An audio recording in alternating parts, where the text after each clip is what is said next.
morning. Good morning, ma'am. Good morning, ma'am. Good morning, ma'am. Good morning, Good ma'am. morning, ma'am. Good morning, ma'am. Good morning, ma'am.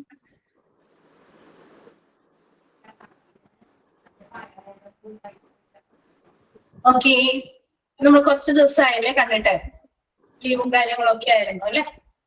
Okay, നമ്മൾ കഴിഞ്ഞ ക്ലാസ്സിൽ different departments of hospital അല്ലേ എടുത്തോണ്ടിരിക്കുന്നത്. Different departments of ഹോസ്പിറ്റലിൽ എടുത്തോണ്ടിരിക്കുന്നത്. Okay, എവിടെ വരെ എടുത്ത് നിർത്തിയിരുന്നു? Outpatient department, casualty or emergency department, അവിടെ വരെ അല്ലേ എടുത്ത് നിർത്തിയത് മിസ് കഴിഞ്ഞ ക്ലാസ്സില്? Page number. ഓ ശരി, നെക്സ്റ്റ് കാർഡിയോളജി എടുക്കണം അല്ലേ.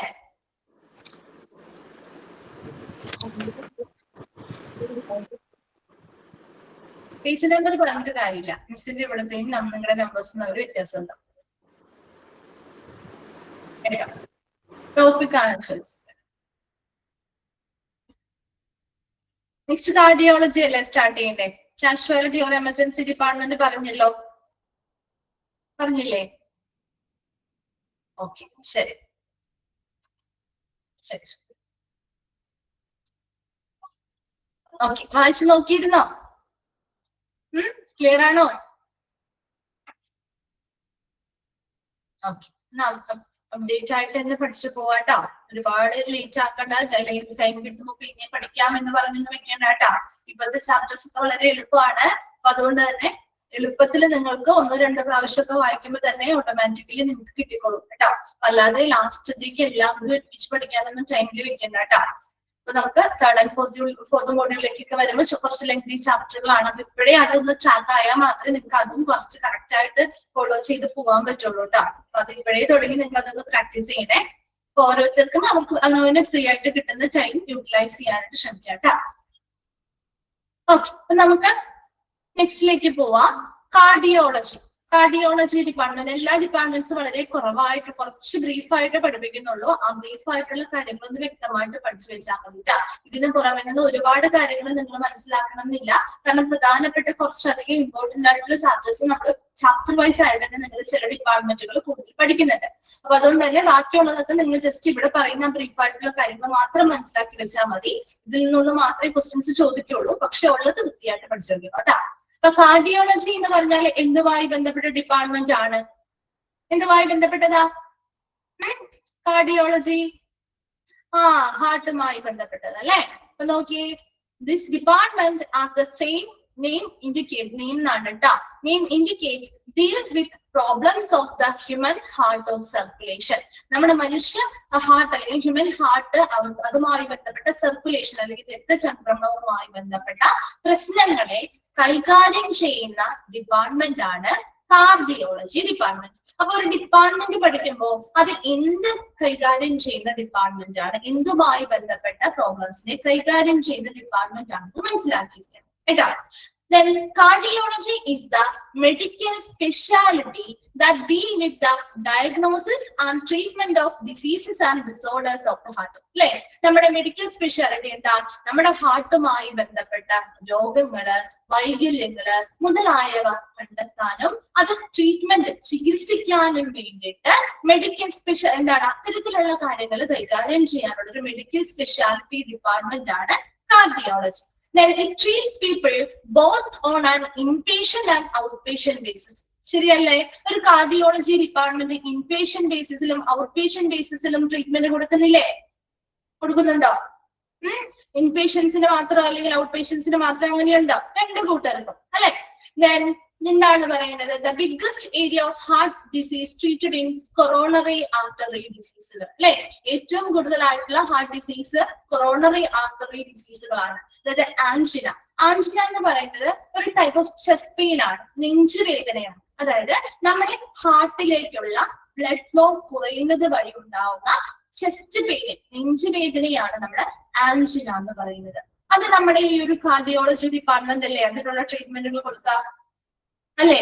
നമ്മുടെ ഏതൊരു കൊറോണറി ആർട്ടറി ഡിസീസുകളുടെയും നമ്മുടെ ഹാർട്ടുമായി ബന്ധപ്പെട്ട ഏതൊരു ഡിസീസുകളുടെയും പ്രധാന ഒരു സിംറ്റം കൂടിയാണ് അല്ലെ ചെസ്റ്റ് പെയിൻ എന്ന് പറയുന്നത്, അല്ലെ? നെഞ്ചുവേദന എന്ന് പറയുന്നത്. അപ്പൊ അത്തരത്തിൽ നമ്മുടെ ഹാർട്ടിലേക്കുള്ള ബ്ലഡ് ഫ്ലോ കുറയുന്നത് വഴി ഉണ്ടാവുന്ന ഒരു നമുക്ക് അനുഭവപ്പെടുന്ന ഒരു ചെസ്റ്റ് പെയിൻ അല്ലെങ്കിൽ നെഞ്ചുവേദനയാണ് ആൻജിന എന്ന് പറയുന്നത്. Then coronary artery bypass graft, bypass സർജറികൾ കേട്ടിട്ടില്ലേ? കേട്ടിട്ടുണ്ടോ ബൈപാസ് സർജറികള്? അങ്ങനെയുള്ള അതുപോലെ തന്നെ vascular surgery deals with angina, എന്താണ് surgical treatment of heart and blood vessels. അപ്പൊ ഇത്തരത്തിലുള്ള പ്രൊസീജിയേഴ്സ് എല്ലാം അല്ലെങ്കിൽ ഇതുമായി ബന്ധപ്പെട്ട ട്രീറ്റ്മെന്റുകളും ഡയഗ്നോസിസും ഒക്കെ നമ്മുടെ ഈ ഒരു ഡിപ്പാർട്ട്മെന്റാണ് ചെയ്യുന്നത്. അതുപോലെ തന്നെ കാർഡിയോ വാസ്കുലാർ സർജറി എന്ന് പറഞ്ഞാല്, കാർഡിയോ എന്ന് പറഞ്ഞാൽ ഹാർട്ടുമായി ബന്ധപ്പെട്ട് അല്ലെ, വാസ്കുലാർ എന്ന് പറഞ്ഞാൽ എന്താണ് ബ്ലഡ് വെസൽസുമായി ബന്ധപ്പെട്ടാണ്. അപ്പൊ നമ്മുടെ ഹാർട്ടുമായി ബന്ധപ്പെട്ടും അതുമായി ബന്ധപ്പെട്ട അനുബന്ധമായിട്ടുള്ള ബ്ലഡ് വെസൽസുമായി ബന്ധപ്പെട്ട സർജിക്കൽ ട്രീറ്റ്മെന്റിലെ കൈകാര്യം ചെയ്യുന്നതാണ് കാർഡിയോ വാസ്കുലാർ സർജറീസ്. അപ്പൊ ഇതെല്ലാം ഈ ഒരു ഡിപ്പാർട്ട്മെന്റ് തന്നെ കൈകാര്യം ചെയ്യുന്ന കാര്യങ്ങളാണ് കേട്ടോ.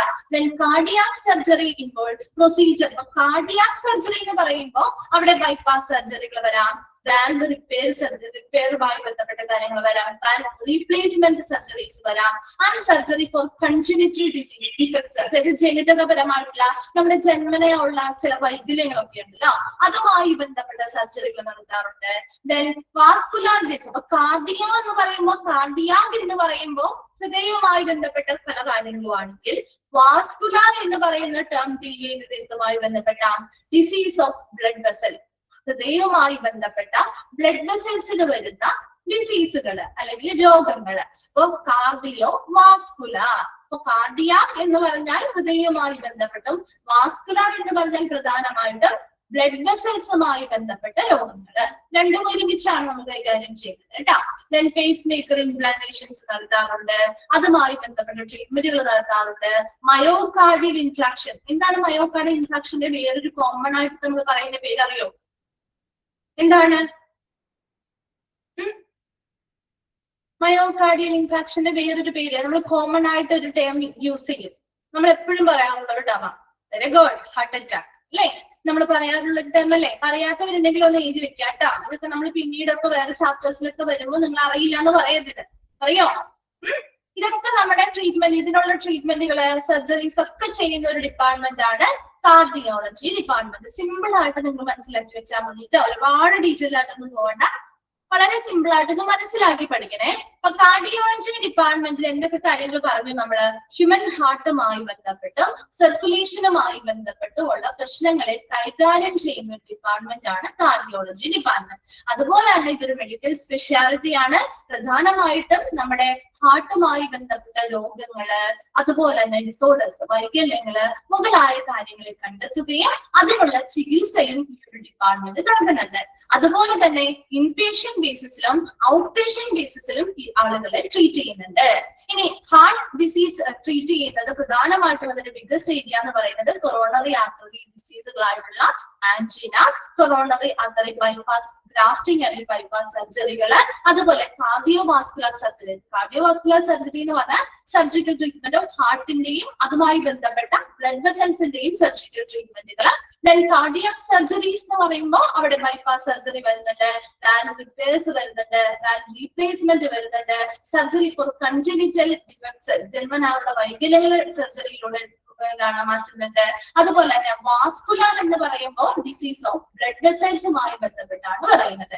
അതുപോലെ തന്നെ pacemaker implantation treatment for myocardial infarction, അതായത് heart attack also done in this department. എല്ലാ തരത്തിലുള്ള ട്രീറ്റ്മെന്റ്, സർജറീസ്, ഡയഗ്നോസിസ് എല്ലാം നടത്തുന്ന ഒരു ഡിപ്പാർട്ട്മെന്റ് കൂടിയാണ് കാർഡിയോളജി ഡിപ്പാർട്ട്മെന്റ്. ക്ലിയർ അല്ലേ?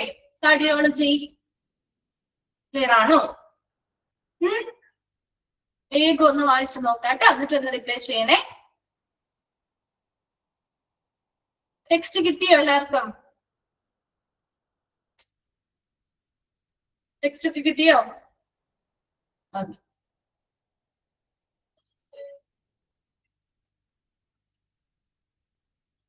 കിട്ടാത്തവരുണ്ട്. ഓക്കെ, മിസ് ഇവിടെ പ്രസന്റ് ചെയ്യുന്നത് കാണുന്നുണ്ടല്ലോ അല്ലെ? ഇപ്പൊ ടെക്സ്റ്റ് ഇല്ലാത്തവർക്കാണ്ട് കൂടുതലും നമ്മളിവിടെ പ്രസന്റ് ചെയ്തിരുന്നതും ഈ ഒരു 5 മിനിറ്റ് ഒന്ന് ജസ്റ്റ് ഒന്ന് സമയം തരുന്നതൊക്കെ കേട്ടാ. അപ്പൊ ആ സമയത്ത് നിങ്ങൾ ജസ്റ്റ് വേഗം ഒന്ന് അതൊന്ന് വായിച്ചു വിടാ കേട്ടാ.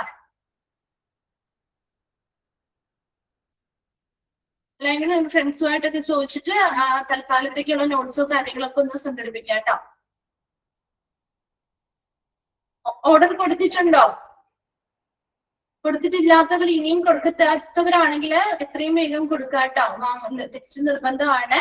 അപ്പൊ കിട്ടാത്തവരാണ്, ഒരുപാട് ദിവസമായിട്ടും ലേറ്റ് ആവുന്നുണ്ടെങ്കിൽ നിങ്ങൾ ഓഫീസുമായിട്ടൊന്ന് കോണ്ടാക്ട് ചെയ്യണം കേട്ടോ.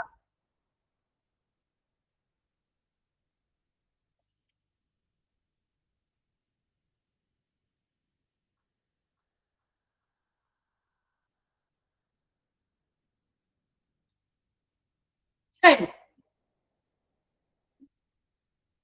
ഓക്കെ, ശരി. നെക്സ്റ്റ് പോവാലോ. നെക്സ്റ്റ് ഡിപ്പാർട്ട്മെന്റ് പറയാലോ. സോ നെക്സ്റ്റ് ഡിപ്പാർട്ട്മെന്റ് ആണ് അനസ്തേഷ്യോളജി ഡിപ്പാർട്ട്മെന്റ്. അനസ്തേഷ്യോളജി അല്ലെങ്കിൽ അനസ്തേഷ്യ കൊടുക്കുന്നത് കണ്ടിട്ടില്ലേ? നീ കേട്ടിട്ടില്ലേ? അല്ലേ? നോക്കിയേ, doctors in this department administer anaesthesia for patient for procedures and surgery. ഇപ്പൊ ഹോസ്പിറ്റലിൽ നമ്മൾ ചെല്ലുമ്പോ നമുക്ക് എന്തെങ്കിലും പ്രൊസീജിയേഴ്സ് ചെയ്യേണ്ട ഭാഗമായിട്ടോ സർജറിയുടെ ഭാഗമായിട്ടോ ഒക്കെ പേഷ്യൻസിന് അനസ്തേഷ്യ നൽകുന്നതിന് വേണ്ടിയിട്ടുള്ള ഒരു ഡിപ്പാർട്ട്മെന്റ് ആണ്. അവിടെ അതിൻ്റെതായിട്ടുള്ള സ്പെഷ്യലൈസ്ഡ് ഡോക്ടേഴ്സും കാര്യങ്ങളൊക്കെ ഉണ്ടാവും അല്ലെ. ഇത്തരത്തിലുള്ള ഡിപ്പാർട്ട്മെന്റ് ആണ് anaesthesiology department. Anaesthesiology will administer 3 type of anaesthesia ഉണ്ട്. ഒന്നാമത്തത് ജനറൽ അനസ്തേഷ്യ, രണ്ടാമത്തത് ലോക്കൽ അനസ്തേഷ്യ, മൂന്നാമത്തത് റീജിയണൽ അനസ്തേഷ്യ. അതിൽ ജനറൽ അനസ്തേഷ്യ എന്ന് പറഞ്ഞാൽ is medicine that is administered by an anesthesiologist, a medical doctor, through a mask or an IV cannula placed in the vein. അപ്പൊ ഈ ഒരു ജനറൽ അനസ്തേഷ്യ നമുക്ക് 2 രീതിയിൽ കൊടുക്കാം. അത് അനസ്തേഷ്യോളജിസ്റ്റ് അല്ലെങ്കിൽ മെഡിക്കൽ ഡോക്ടർ, ആ ഒരു ഡിപ്പാർട്ട്മെന്റിലെ മെഡിക്കൽ ഡോക്ടർ ആയിട്ടുള്ള അനസ്തേഷ്യോളജിസ്റ്റ് ആണ് അത് നൽകുന്നത്. അത് ഒന്നല്ലെങ്കിൽ മാസ്കിലൂടെ നൽകാം, അല്ലെങ്കിൽ നമ്മുടെ വെയിനിൽ പ്ലേസ് ചെയ്തിട്ടുള്ള IV ക്യാനുലയിലൂടെ ഇഞ്ചക്ഷൻസ് രീതിയിലും നമുക്ക് നൽകാവുന്നതാണ്. While the anesthesia is working, patient will become unconscious. അപ്പൊ ഇവിടെ ഈ ഒരു ജനറൽ അനസ്തേഷ്യ എന്ന് പറഞ്ഞാല് അബോധാവസ്ഥയിലേക്ക് വിടുന്ന രീതിയിലുള്ള അനസ്തേഷ്യയില്ലേ ഇല്ലേ, നമുക്ക് യാതൊരു കാര്യങ്ങളും ഓർമ്മയുണ്ടാവില്ല. അങ്ങനത്തെ അത്തരത്തിലുള്ള ജനറൽ, അതിനെയാണ് ജനറൽ ആയിട്ട്. അത് പൂർണ്ണമായിട്ട് നമ്മളൊരു ആ ഒരു മരുന്ന് വർക്ക് ആവുന്നതിനനുസരിച്ച് നമ്മൾ പൂർണ്ണമായിട്ട് ഒരു അൺകോൺഷ്യസ് അവസ്ഥയിലേക്ക്, ഒരു അബോധാവസ്ഥയിലേക്ക് നീങ്ങുന്ന അല്ലെങ്കിൽ പോകുന്നതിനെയാണ് ജനറൽ അനസ്തേഷ്യ എന്ന് പറയുന്നത്. പല ടൈപ്പ് ഓഫ് അനസ്തേഷ്യാസ് ഉണ്ട് കേട്ടോ. ഇനി ലോക്കൽ അനസ്തേഷ്യ എന്ന് പറഞ്ഞാല് local anaesthesia sensation in small area, കുറച്ച് ഏരിയയിൽ മാത്രം സെൻസേഷനെ നമുക്ക് പോകുള്ളൂ. ആ ഒരു ഭാഗം മാത്രം ഒരു മരവിപ്പ് അനുഭവപ്പെടും. അതായത് ഡെന്റിസ്റ്റുകൾ നമ്മുടെ പല്ലിന് എന്തെങ്കിലും കാര്യങ്ങൾക്ക് വേണ്ടിയിട്ട് പോയി കഴിഞ്ഞാൽ നമ്മുടെ ശരീരം മൊത്തം നമുക്ക് അല്ലെങ്കിൽ അബോധാവസ്ഥ അല്ലെങ്കിൽ മരവിപ്പിക്കുന്ന ഒരു അവസ്ഥ അവർ ചെയ്യോ? അല്ലെങ്കിൽ നമ്മളെ മൊത്തത്തിൽ അബോധാവസ്ഥയിലാക്കിയിട്ടാണോ നമ്മുടെ പ്രൊസീജിയർ ചെയ്യുന്നത്? ആണോ? അല്ല, ചെറിയ ആ ഒരു പർട്ടിക്കുലർ ഏരിയ മാത്രം അല്ലെ. ആ ഒരു പല്ല് ചെയ്യുന്ന ആ ഒരു പർട്ടിക്കുലർ ഏരിയ മാത്രമായിരിക്കും നമ്മുടെ എന്ത് ചെയ്യുന്നത്, മരവിപ്പിക്കുന്നത് അല്ലെ. അപ്പൊ ഇവിടെ അതാണ് ലോക്കൽ അനസ്തേഷ്യ. ഡെന്റിസ്റ്റുകൾ സാധാരണയായിട്ട് ലോക്കൽ അനസ്തേഷ്യ പ്രൊസീജിയർ ആണ് യൂസ് ചെയ്യാറ്. നമ്പറിന്റെ ജോർഗ, നമ്മുടെ പല്ലുമായി ബന്ധപ്പെട്ട് മരവിപ്പ് ഉണ്ടാക്കുന്നതിന് വേണ്ടിയിട്ട് അവർ ഉപയോഗിക്കുന്ന ടൈപ്പ് ഓഫ് അനസ്തേഷ്യ ആണ് ലോക്കൽ അനസ്തേഷ്യ. അതൊരു സ്മോൾ ഏരിയയിലെ സെൻസേഷൻ മാത്രമായിരിക്കും ബ്ലോക്ക് ചെയ്യുന്നത്. ക്ലിയർ ആണല്ലോ. ജനറൽ അനസ്തേഷ്യ നമ്മുടെ ഫുൾ ബോഡി നമ്മുടെ എന്ത് ചെയ്യുന്നു, മൊത്തത്തിൽ നമ്മളൊരു അൺകോൺഷ്യസ് കണ്ടീഷനിലേക്ക് പോകുന്നു. വലിയ രീതിയിലുള്ള സർജറി കാര്യങ്ങളൊക്കെ ചെയ്യുമ്പോൾ സ്വാഭാവികമായിട്ട് നമ്മൾ പൂർണ്ണമായിട്ടും നമ്മുടെ ബോധരഹിതരാക്കില്ല, ബോധം ഇല്ലാതെ അബോധാവസ്ഥയിലേക്കാക്കില്ലേ. അതാണ് ജനറൽ അനസ്തേഷ്യ കേട്ടോ. ഇനി അടുത്തത് റീജിയണൽ അനസ്തേഷ്യ. റീജിയണൽ അനസ്തേഷ്യ എന്ന് പറഞ്ഞാല് is A non specific portion of the body. നമ്മുടെ ബോഡിയിൽ ഏതെങ്കിലും ഒരു പർട്ടിക്കുലർ ഭാഗം, മനസ്സിലായോ? അതായത് അതിന് ഇവിടെ ഒരു എക്സാമ്പിൾ ഓൾറെഡി കൊടുത്തിട്ടുണ്ട്. സിസേറിയൻ സെക്ഷൻസ് ചെയ്യുമ്പോൾ, സിസേറിയൻ സെക്ഷൻ ചെയ്യുമ്പോ എങ്ങനെയാണ്, നമ്മുടെ ഫുൾ ബോഡി മരവിപ്പിക്കോ? അല്ലെങ്കിൽ ഒരു ചെറിയ ഏരിയ മാത്രമാണോ മരവിപ്പിക്കുന്നത്? ആണോ? എന്ന് പറഞ്ഞേ. ഇവിടെ ആരുടെയും സിസേറിയൻ ഒന്നും കഴിഞ്ഞിട്ടില്ല, അത്തരത്തിലുള്ള ഓപ്പറേഷൻസ് സർജറി ഒന്നും ഉണ്ടായില്ലേ? ഉണ്ട് അല്ലെ. അതൊരു പർട്ടിക്കുലർ ബോഡിയുടെ ഒരു ഭാഗത്തെയല്ലേ മരവിപ്പിക്കുന്നത് അല്ലെ മക്കളെ? ആ ഒരു പർട്ടിക്കുലർ ഭാഗത്തേക്ക്. അതാണ് റീജിയണൽ അനസ്തേഷ്യ. അപ്പൊ നിങ്ങളൊന്നും എന്തെങ്കിലുമൊക്കെ ഒന്ന് ക്ലൂ വെച്ചിട്ട് പഠിച്ചു വെക്കുക കേട്ടോ. ഇത് ചോദിക്കാറുള്ളതാണ്. റീജിയണൽ അനസ്തേഷ്യ എന്ന് പറഞ്ഞാൽ നമുക്ക് specific portion of the body, നമ്മുടെ ബോഡിയുടെ ഒരു പ്രത്യേക ഭാഗത്തെയാണ് നമ്മളിവിടെ എന്ത് ചെയ്യുന്നത്, മരവിപ്പിക്കുന്നത് കേട്ടോ. Caesarean sections are done with a regional anaesthesia ഉപയോഗിച്ചുകൊണ്ടാണ് സിസേറിയൻ സെക്ഷൻസ് ചെയ്യുക. During the surgery, the anesthesiologist will monitor the patient blood pressure, heart rhythm, temperature. Local ഒരുപോലെയല്ല. ലോക്കൽ എന്ന് പറഞ്ഞാൽ വളരെ ചെറിയൊരു ഭാഗത്തെ മാത്രം. അതായത് ഇപ്പൊ നമ്മൾ പല്ലിങ്ങൊക്കെ ചെയ്യുമ്പോൾ നമുക്ക് ആ ഒരു ചെറിയ ഭാഗത്തെ മാത്രമല്ലേ വേദന ഇല്ലാതിരിക്കുള്ളൂ, ഒരു മരവിപ്പ് അനുഭവപ്പെടുള്ളൂ അല്ലേ? അല്ലാതെ വായുടെ ഉള്ളിലാണെങ്കിൽ പോലും മുഴുവൻ ഭാഗവും നമ്മളെ മരവിപ്പിക്കാറില്ലല്ലോ. ഇപ്പൊ റൈറ്റ് സൈഡ് ആണോ, ലെഫ്റ്റ് സൈഡ് ആണോ, മുകളിലാണോ, താഴെയാണോ, ഏത് ആ ഭാഗത്തെയാണോ പല്ല് നമ്മൾ പ്രൊസീജിയർ ചെയ്യേണ്ടത് ആ ഭാഗം മാത്രമല്ലേ മരവിപ്പിക്കുന്നുള്ളൂ അല്ലെ? നമ്മുടെ ഫേസുമായി ബന്ധപ്പെട്ട വേറെ രീതിയിലുള്ള ഒരു മരവിപ്പോ കാര്യങ്ങളോ നമുക്ക് വരുന്നില്ലല്ലോ. ചെറിയൊരു ഏരിയ മാത്രം കേട്ടോ, ചെറിയൊരു ഏരിയ, സ്മോൾ ഏരിയ മാത്രം നമ്മൾ ചെയ്യുന്ന അല്ലെങ്കിൽ സെൻസേഷൻ ബ്ലോക്ക് ചെയ്യുന്നതാണ് ലോക്കൽ അനസ്തേഷ്യ. ജനറൽ അനസ്തേഷ്യ എന്ന് പറഞ്ഞാൽ മനസ്സിലായില്ലേ? മൊത്തത്തിൽ നമ്മൾ അൺകോൺഷ്യസ് ആക്കുന്ന രീതിയിലുള്ള മരുന്ന് അഡ്മിനിസ്റ്റർ ചെയ്ത്, അത് ചിലപ്പോൾ IV ക്യാനുലയിലൂടെ ആവാം, ചിലപ്പോൾ മാസ്ക് ഉപയോഗിച്ച് നമുക്ക് ഗ്യാസ് രൂപേണയും അനസ്തേഷ്യ നൽകാം. അപ്പൊ അങ്ങനെ മൊത്തത്തിൽ നമ്മൾ അൺകോൺഷ്യസ് ആക്കുന്നതാണ് ജനറൽ അനസ്തേഷ്യ.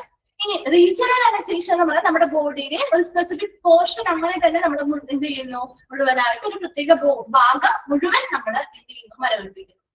ക്ലിയർ ആയോ? മിസ് ഇപ്പൊ പറഞ്ഞത് എന്താണ്, റീജിയണൽ ആണ് ലോക്കൽ ഒരുപോലെയാണോ എന്ന് ചോദിച്ച ക്വസ്റ്റിനാണ് ഇപ്പൊ റിപ്ലൈ കൊടുത്തത്. കേട്ടില്ലായിരുന്നോ? ആരാണ് ചോദിച്ചത്? റഹ്മാൻ. ഓക്കെ, ഇപ്പൊ നോക്കിയേ. During the surgery, the anesthesiologist will monitor the patient's blood pressure, heart rhythm, temperature, level of consciousness, and amount of oxygen in the blood. ഇവിടെ നമ്മൾ അനസ്തേഷ്യ കൊടുക്കുന്ന സമയത്ത്, ആ ഒരു പ്രൊസീജിയർ ചെയ്യുന്ന സമയത്തൊക്കെ, സർജറി ഒക്കെ ആണെങ്കിൽ ആ സർജറി ചെയ്യുന്ന സമയത്തൊക്കെ അനസ്തേഷ്യോളജിസ്റ്റ് കണ്ടിന്യൂസ് ആയിട്ട് പേഷ്യന്റിന്റെ ബ്ലഡ് പ്രഷർ എത്രത്തോളം ഉണ്ട്, ഹാർട്ട് റിതം എങ്ങനെയാണ്, ടെമ്പറേച്ചർ എങ്ങനെയാണ്, ലെവൽ ഓഫ് കോൺഷ്യസ്നെസ്, അവരുടെ ആ ഒരു ബോധാവസ്ഥ എങ്ങനെയാണ്, amount of oxygen in the ബ്ലഡിലുള്ള ഓക്സിജന്റെ എമൗണ്ട്, ഇതൊക്കെ കൃത്യമായിട്ട് മോണിറ്റർ ചെയ്യൂട്ടോ. സർജറി ചെയ്യുന്ന സമയത്ത് വലിയ വലിയ സർജറി, ഇപ്പോൾ ജനറൽ അനസ്തേഷ്യ ഒക്കെ ആണെങ്കിൽ അവർ ഫുള്ളി അൺകോൺഷ്യസ് ആയിരിക്കുമല്ലോ. അപ്പൊ അതുകൊണ്ടാണ് അവരുടെ ആ ഒരു വൈറ്റൽ സയൻസിൽ എന്തെങ്കിലും വ്യത്യാസങ്ങൾ വരുന്നുണ്ടോ എന്നൊക്കെ അറിയാൻ വേണ്ടിയിട്ട് എപ്പോഴും അവരുടെ heart rate, rhythm, pressure, blood pressure, temperature, level of consciousness, ബ്ലഡിലുള്ള ഓക്സിജൻ ലെവല്, അങ്ങനെയുള്ള എമൗണ്ട് ഓഫ് ഓക്സിജൻ ഒക്കെ നമ്മൾ കൃത്യമായിട്ട് ഈ ഒരു അനസ്തേഷ്യോളജിസ്റ്റ് എന്ത് ചെയ്യാറുണ്ട്, കണ്ടിന്യൂസ് ആയിട്ട് മോണിറ്റർ ചെയ്യും. അപ്പൊ അതിനനുസരിച്ച് അവർ എത്ര സമയത്തിനുള്ളിൽ റിക്കവർ ആവും അതൊക്കെ കൃത്യമായിട്ട് അവര് എന്ത് ചെയ്യുന്നുണ്ട്, അവര് ലെവൽ ഓഫ് കോൺഷ്യസ്നെസ് അല്ലെങ്കിൽ ആ ഒരു ബോധാവസ്ഥയിലേക്ക് എപ്പോൾ എത്തും അതൊക്കെ കൃത്യമായിട്ട് നിരീക്ഷിച്ചിട്ടാണ് ഇവർ ഇതൊക്കെ ചെയ്യുന്നത്. അപ്പൊ ഇവിടെ അനസ്തേഷ്യോളജി എന്ന് പറഞ്ഞാൽ ആ ഒരു ഡിപ്പാർട്ട്മെന്റിന് വേണ്ടിയിട്ടാ എന്തെങ്കിലും പ്രൊസീജിയറിന്റെ ഭാഗമായിട്ടോ സർജറിയുടെ ഭാഗമായിട്ടോ പേഷ്യൻസിന് അനസ്തേഷ്യ നൽകുന്നതിന് വേണ്ടിയിട്ടുള്ള ഒരു ഡിപ്പാർട്ട്മെന്റ്. അവിടെ ജനറൽ അനസ്തേഷ്യ ഉണ്ട്, ലോക്കൽ അനസ്തേഷ്യ ഉണ്ട്, റീജിയണൽ അനസ്തേഷ്യ ഉണ്ട്. ജനറൽ അനസ്തേഷ്യ എന്ന് പറഞ്ഞാല് ഇവിടെ അനസ്തേഷ്യോളജിസ്റ്റ് അല്ലെങ്കിൽ മെഡിക്കൽ ഡോക്ടർ അനസ്തേഷ്യോളജിസ്റ്റ് ആണ് ഇത് നൽകുന്നത്. അതൊന്നില്ലെങ്കിൽ മാസ്ക് രൂപേണ കൊടുക്കാം, അല്ലെങ്കിൽ അവരുടെ വെയിൻസിൽ ഫേസ് ചെയ്തിരിക്കുന്ന IV ക്യാനുലകളിലൂടെ ഇഞ്ചക്ഷൻ രൂപേണയും കൊടുക്കാം. അങ്ങനെ അനസ്തേഷ്യ വർക്ക് ആവുന്നതിനനുസരിച്ച് ആ പേഷ്യൻസ് അൺകോൺഷ്യസ് ആവുന്ന കണ്ടീഷനെയാണ് ജനറൽ അനസ്തേഷ്യ എന്ന് പറയുന്നത്. ലോക്കൽ അനസ്തേഷ്യ എന്ന് പറയുമ്പോൾ നമ്മുടെ ബോഡിയിലേക്ക് സ്മോൾ ഏരിയ, ചെറിയൊരു ഏരിയ മാത്രം, അവിടുത്തെ സെൻസേഷൻ മാത്രം ബ്ലോക്ക് ചെയ്യുന്ന അല്ലെങ്കിൽ മരവിപ്പിക്കുന്നതിനെയാണ് ലോക്കൽ അനസ്തേഷ്യ എന്ന് പറയുന്നത്. അതായത് ഡെന്റിസ്റ്റുകൾ ലോക്കൽ അനസ്തേഷ്യ ആണ് അവരുടെ പല്ലുമായി ബന്ധപ്പെട്ട പ്രൊസീജിയേഴ്സുമായി ബന്ധപ്പെട്ട് മരവിപ്പിക്കാനോ അല്ലെങ്കിൽ അവിടെ സെൻസേഷൻ ബ്ലോക്ക് ചെയ്യാനോ ഉപയോഗിക്കുന്നത്. ക്ലിയർ അല്ലേ? പിന്നെ റീജിയണൽ അനസ്തേഷ്യ എന്ന് പറഞ്ഞാൽ നമ്മുടെ ബോഡിയുടെ ഒരു പ്രത്യേക ഭാഗം തന്നെ നമ്മൾ മരവിപ്പിക്കുകയാണ് ചെയ്യുന്നത്. സിസേറിയൻ സെക്ഷൻസ് ഒക്കെ റീജിയണൽ അനസ്തേഷ്യ ചെയ്തിട്ടാണ് ചെയ്യുക. ക്ലിയർ ആണോ? ഇനി സർജറിയും കാര്യങ്ങളും ഒക്കെയാണ് ചെയ്യുന്നതെങ്കിൽ, നമ്മളിപ്പോ ജനറൽ അനസ്തേഷ്യക്കാണ് കൊടുത്തിട്ടുള്ളതെങ്കിൽ ഡോക്ടർ എപ്പോഴും, അനസ്തേഷ്യോളജിസ്റ്റ് എപ്പോഴും കണ്ടിന്യൂസ് ആയിട്ട് ആ പേഷ്യന്റിന്റെ വൈറ്റൽ സയൻസ്, അതായത് blood pressure, temperature, heart rhythm, അതുപോലെ തന്നെ അവരുടെ ലെവൽ ഓഫ് കോൺഷ്യസ്നെസ്, അതുപോലെ അവരുടെ ഓക്സിജന്റെ amount of oxygen in blood, ഇതെല്ലാം കണ്ടിന്യൂസ് ആയിട്ട് നിരീക്ഷിക്കുകയും ചെയ്യും.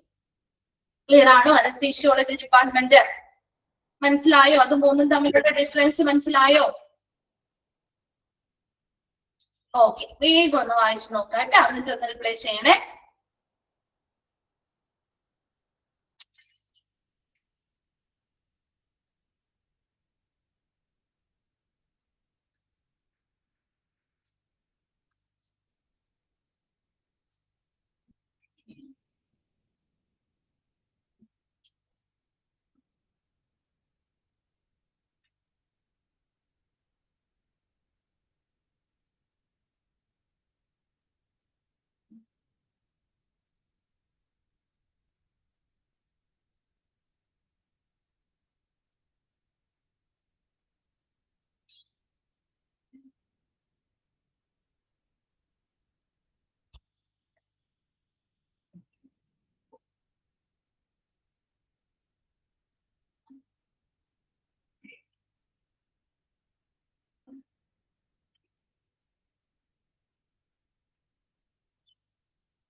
കഴിഞ്ഞോ?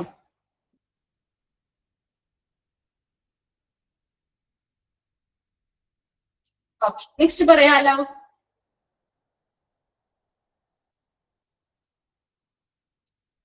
ഓക്കെ, നെക്സ്റ്റ് വൺ ആണ് critical care unit CCU or intensive care unit ICU. Okay, critical care unit is a specialty that cares for patients with acute life-threatening illness. അതായത് പെട്ടെന്നുണ്ടാകുന്ന ഗുരുതരമായിട്ടുള്ള എന്തെങ്കിലും ജീവൻ അപകടപ്പെടുത്തുന്ന രീതിയിലുള്ള രോഗങ്ങളുമായി ബന്ധപ്പെട്ട് വരുന്ന പേഷ്യൻസിന് പരിചരണം നൽകുന്ന സ്പെഷ്യാലിറ്റി യൂണിറ്റ് ആണ് ക്രിട്ടിക്കൽ കെയർ യൂണിറ്റ് എന്ന് പറയുന്നത്. ഈ critical care is delivered through A highly specialised intensive care unit. അപ്പൊ ഇത്തരത്തിലുള്ള ഒരു തീവ്രമായ പരിചരണം പേഷ്യൻസിന് നമ്മൾ സാധാരണയായിട്ട് നൽകുന്നത് ഇന്റൻസീവ് കെയർ യൂണിറ്റ്, അതായത് ICUയിലൂടെയാണ്. ഓൾസോ നോൺ ആസ് ഈ ICUവിനെ അല്ലെങ്കിൽ ഇന്റൻസീവ് കെയർ യൂണിറ്റിനെ തന്നെ നമുക്ക് ഇന്റൻസീവ് ട്രീറ്റ്മെന്റ് യൂണിറ്റ് എന്ന് പറയാം, ക്രിട്ടിക്കൽ കെയർ യൂണിറ്റ് എന്ന് പറയാം. The patients are usually transferred to ICU after initial stabilization at the emergency room, then operation theatre or recovery. ഒരു ICUയിലേക്ക് പേഷ്യന്റ് വരുന്നത് എപ്പോഴാണ്? ഒന്നല്ലെങ്കിൽ അവർ എമർജൻസി റൂമിൽ ഉണ്ടാവും അല്ലെ, എമർജൻസി ഡിപ്പാർട്ട്മെന്റിൽ വന്ന് അവരുടെ ആ ഒരു സ്ഥിതി ഒന്ന് സ്റ്റെബിലൈസ് ചെയ്തതിന് ശേഷം പ്രാഥമികമായിട്ടുള്ള ട്രീറ്റ്മെന്റും കെയറും കൊടുത്തതിന് ശേഷമല്ലേ അവരെ ICUയിലേക്ക് കൊണ്ടുവരാം അല്ലേ? ഒരു എമർജൻസി റൂമിലേക്ക് ആയിരിക്കും നമ്മൾ ഒരു വയ്യാത്ത അല്ലെങ്കിൽ അത്രയും ക്രിട്ടിക്കൽ ആയിട്ടുള്ള ഒരു വ്യക്തി ആദ്യം കൊണ്ടുവരുന്നത്. അതിനുശേഷം അവിടെ നിന്ന് പ്രാഥമികമായിട്ടുള്ള ഒരു പരിചരണം കിട്ടി ഒന്ന് സ്റ്റെബിലൈസ്ഡ് ആയതിനു ശേഷമായിരിക്കും നമ്മൾ ICUയിലേക്ക് കൊണ്ടുവരാം. അല്ലാതെങ്കിൽ ഓപ്പറേഷൻ തിയേറ്ററിൽ നിന്ന് ICUയിലേക്ക് മാറ്റാറുണ്ട് ഇല്ലേ? റിക്കവറി റൂമിൽ ഇപ്പൊ സർജറി കാര്യങ്ങൾ കഴിഞ്ഞ് റിക്കവറി റൂമിൽ നിന്നും ICUയിലേക്ക് മാറ്റാറുണ്ട്. So certain patients need to be isolated and need close and individual medical attention. ഈ ICUവിനുള്ളിൽ തന്നെ ചില പേഷ്യൻസിന് ഐസൊലേഷൻ റൂമുകൾ ആവശ്യമായി വരാറുണ്ട് ഇല്ലേ? എന്താണ് ഇൻഡിവിജ്വൽ ആയിട്ടുള്ള close and individual medical attention ആവശ്യമായിട്ട് വരുന്നവർക്ക് ഐസൊലേഷൻ റൂമുകൾ ICUവിന്റെ ഉള്ളിൽ തന്നെയുള്ള ഐസൊലേഷൻഡ് ആയിട്ടുള്ള ഏരിയാസ് ആവശ്യമായി വരാറുണ്ട്. So the ICU has very few beds and is usually handled by specialist doctors and nurses as well as consultant anesthetic physiotherapist and dietitian. ഒരു ICU എന്ന് പറയുമ്പോൾ എപ്പോഴും ഒരുപാട് ബെഡൊക്കെ ഉണ്ടോ അവിടെ ICUക്ക്? ആണോ? ഒരു വാർഡ് പോലെയൊക്കെ ഒരുപാട് ബെഡും കാര്യങ്ങളൊക്കെ വെച്ച് സെറ്റ് ചെയ്തിരിക്കുന്നതാണ് അല്ല, വളരെ കുറച്ച് ബെഡേ ഉണ്ടാവുള്ളൂ അല്ലെ? അതുപോലെ തന്നെ യൂഷ്വലി ഒരു സ്പെഷ്യലിസ്റ്റ് ഡോക്ടേഴ്സ് ആയിരിക്കും ICU കൈകാര്യം ചെയ്യുക. അതിനനുസരിച്ച് നല്ല ട്രെയിനിങ് കിട്ടിയ നമ്മൾ സ്പെഷ്യലൈസ്ഡ് ആയിട്ടുള്ള നഴ്സസും കൺസൾട്ടന്റ് ഡോക്ടേഴ്സും അനസ്തീഷ്യോളജിസ്റ്റുകളും ഫിസിയോതെറാപ്പിസ്റ്റുകളും ഡയറ്റീഷ്യൻസും എല്ലാം വളരെ സ്പെഷ്യലൈസ്ഡ് ആയിട്ടുള്ള ആളുകൾ തന്നെയായിരിക്കും ഒരു ICU കൈകാര്യം ചെയ്യുന്നത്. അപ്പോ ഒരു ICU അല്ലെങ്കിൽ നമ്മുടെ ക്രിട്ടിക്കൽ കെയർ യൂണിറ്റ് എന്ന് പറയുന്നത് നമ്മുടെ ക്രിട്ടിക്കൽ ആയിട്ടുള്ള വളരെ അക്യൂട്ട് ആയിട്ടുള്ള ജീവൻ രക്ഷിക്കാൻ അല്ലെങ്കിൽ ജീവൻ അപകടത്തിൽ പെടുന്ന അല്ലെങ്കിൽ ഗുരുതരമായിട്ടുള്ള ജീവൻ അപകടപ്പെടുത്തുന്ന രീതിയിലുള്ള രോഗങ്ങൾ നേരിടുന്ന പേഷ്യൻസിന് ട്രീറ്റ്മെന്റ് കൊടുക്കാൻ അല്ലെങ്കിൽ പരിചരണം നൽകുന്നതിന് വേണ്ടിയിട്ടുള്ള സ്പെഷ്യാലിറ്റി യൂണിറ്റ് ആണ് ക്രിട്ടിക്കൽ കെയർ യൂണിറ്റ് അല്ലെങ്കിൽ ICU എന്ന് നമുക്ക് പറയാം. ഈ ക്രിട്ടിക്കൽ കെയർ അല്ലെങ്കിൽ നമ്മുടെ തീവ്ര പരിചരണം പേഷ്യൻസിന് നൽകുന്നത് നമ്മുടെ ICUവിലൂടെയാണ്, ഇന്റൻസീവ് കെയർ യൂണിറ്റ്. ഈ ഇന്റൻസീവ് കെയർ യൂണിറ്റിനെ തന്നെ നമുക്ക് ഇന്റൻസീവ് ട്രീറ്റ്മെന്റ് യൂണിറ്റ് എന്നോ ക്രിട്ടിക്കൽ കെയർ യൂണിറ്റ് എന്നോ വിളിക്കാവുന്നതാണ്. ഇതെല്ലാം ഒന്ന് തന്നെയാണ് കേട്ടോ. അപ്പൊ patients are usually transfer to ഒരു ICU. ICUയിലേക്ക് പേഷ്യൻസ് എങ്ങനെയാണ് സാധാരണയായിട്ട് ട്രാൻസ്ഫർ ചെയ്യുന്നത്? After initial stabilization at the emergency room. Emergency റൂമിൽ വന്ന് ഒരു പ്രാരംഭ സ്ഥിരത കൈവരിച്ചതിന് ശേഷം മാറ്റാറുണ്ട്, ഓപ്പറേഷൻ തിയേറ്ററിൽ നിന്ന് മാറ്റാറുണ്ട്, റിക്കവറി റൂമിൽ നിന്നും മാറ്റാറുണ്ട്.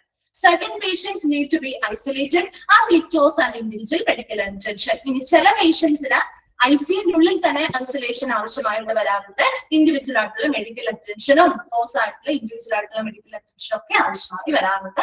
അത്തരത്തിലുള്ള പേഷ്യൻസിന് ഐസൊലേറ്റഡ് ആയിട്ട് തന്നെ നമ്മൾ അവിടെ ട്രീറ്റ്മെന്റ് കൊടുക്കേണ്ടതായിട്ട് വരാറുണ്ട്.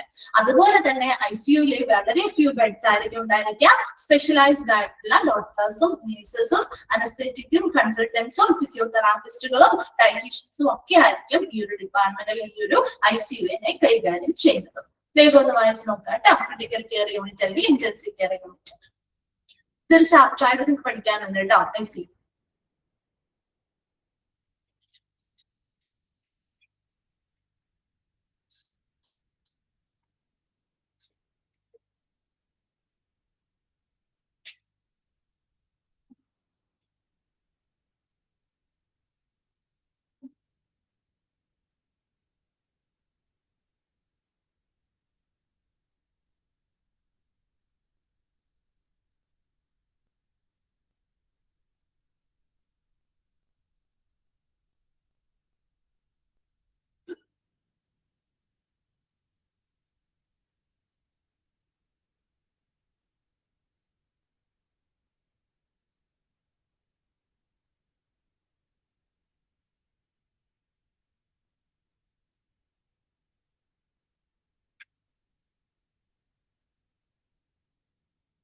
വായിച്ചു കഴിയുമ്പോൾ റിപ്ലൈ ചെയ്യണേ.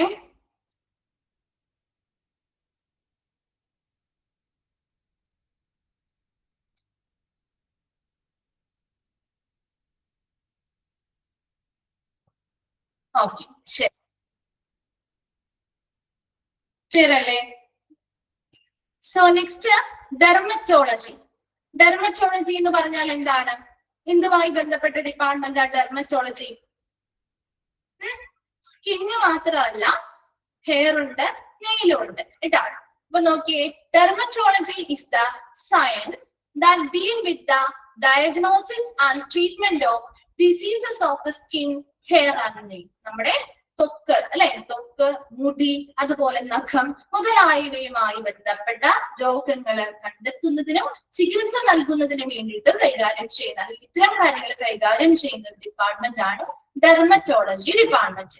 It offers specialized treatment for all clinical general dermatological problems, including disorders of the skin, hair and nail, and venereal diseases, and also advanced cosmetic dermatology services for management of problems like acne, scars, pigmentation, vitiligo, hair loss or hair fall, unwanted hair, moles, warts, wrinkling, and aging skin.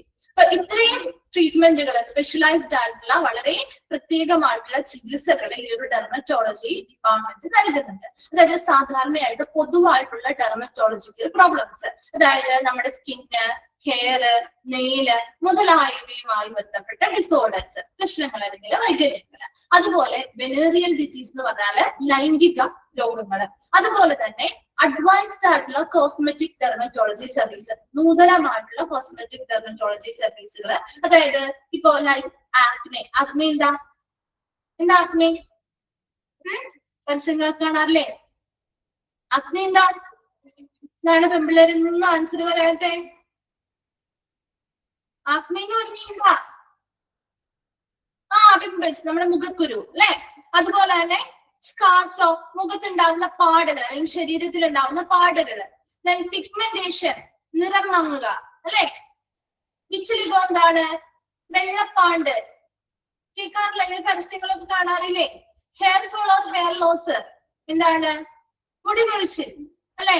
Unwanted hair, അമിതമായിട്ടുള്ള രോമ വളർച്ച അല്ലെ, അമിതമായ രോമങ്ങള്. Moles, മറുക് അല്ലെ. ചില ആളുകൾക്ക് അമിതമായിട്ട് അല്ലെങ്കിൽ വളരെ ഇതായിട്ടുള്ള കൂടുതലായിട്ട് മറുകുകൾ അല്ലെങ്കിൽ അങ്ങനെയുള്ള പാടുകളൊക്കെ വരാം അല്ലെ. അതുപോലെ വാട്സ് എന്ന് പറഞ്ഞാൽ എന്താ? അരിമ്പാറ. കേട്ടിട്ടില്ലേ? നിങ്ങളുടെ അവിടെയും ഇതൊക്കെ തന്നെയാണ് ടേംസ് എന്ന് അറിയില്ല, നമ്മുടെ ഇവിടെ പറയുന്ന ടേം ആട്ടോ പറയുന്നത്. അതുപോലെ വ്രിംഗ്ലിംഗ് എന്ന് പറഞ്ഞാൽ എന്താ? ശരീരം ചുളിവുകൾ വരിക. ആൻഡ് ഏജിങ് സ്കിൻ, എന്താ? ചർമ്മം പ്രായമാവുന്നത് പോലെ ഫീൽ ചെയ്യുക. അപ്പൊ ഇത്തരം കാര്യങ്ങൾക്ക് ഇപ്പൊ നമ്മുടെ നാട്ടില് ഡെർമറ്റോളജിയുമായി ബന്ധപ്പെട്ട് ഒരുപാട് അഡ്വാൻസ്ഡ് ആയിട്ടുള്ള കോസ്മെറ്റിക് ട്രീറ്റ്മെന്റുകളില്ലേ? ഉണ്ടോ? ട്രീറ്റ്മെന്റുകളില്ലേ? അപ്പൊ അത്തരത്തില് നമ്മുടെ സ്കിന്നുമായി ബന്ധപ്പെട്ടോ, ഹെയറുമായി ബന്ധപ്പെട്ടോ, നെയിലുമായി ബന്ധപ്പെട്ടോ ഇത്തരത്തിലുള്ള ജനറൽ ആയിട്ടുള്ള പ്രോബ്ലംസ് ആയിക്കോട്ടെ, അഡ്വാൻസ്ഡ് ആയിട്ടുള്ള കോസ്മെറ്റിക് ഡെർമറ്റോളജി സർവീസുകൾ ആയിക്കോട്ടെ, ഇതെല്ലാം പ്രൊവൈഡ് ചെയ്യുന്ന സ്പെഷ്യലൈസ്ഡ് ആയിട്ടുള്ള ഡിപ്പാർട്ട്മെന്റ് ആണ് ഡെർമറ്റോളജി ഡിപ്പാർട്ട്മെന്റ്. ക്ലിയർ ആണോ? അത് എളുപ്പമല്ലേ? ഓക്കെ, വേഗം ഒന്ന് വായിച്ചു നോക്കാം കേട്ടോ.